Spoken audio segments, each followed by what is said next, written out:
আজকে আপনাদের দেখাবো বাড়িতে বসে কিভাবে অল্প সময়ে পপকর্ন ভাজতে পারেন। আমি একটা কড়াই দিয়েছি চুলার উপর বসিয়ে। চুলার জালটা অল্প আছে দিতে হবে। একটু তেল দিয়ে দিলাম পরিমাণ মতো। কিছু আমি ভুট্টার দানা দিয়ে দেব কড়াইয়ের ভিতর। একটু লবণ ছিটিয়ে দেব, ঢেকে দেব।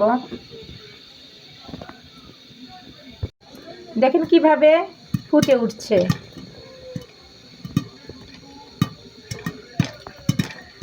খেতে ঠিক দোকানের মতোই লাগবে।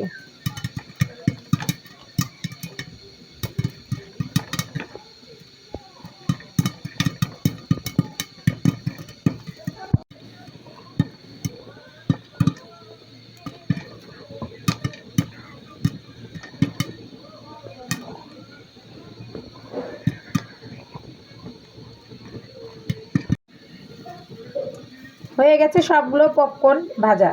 দেখেন কতটা সুন্দর হয়েছে। আমি আবারও দিলাম। এভাবে আমি সবগুলো একই রকমভাবে ভেজে নেব। হয়ে গেছে আমার পপকর্ন ভাজা। দেখেন কতটা ফুটে কি সুন্দর হয়েছে। এখন আমি একটু বিট লবণ আর মরিচের গুঁড়া একসাথে করে ঝাল বানিয়ে নিয়েছি। একটু ঝাল ছিটিয়ে দিলাম। ফাইনালি হয়ে গেল আমার পপকর্ন ভাজা।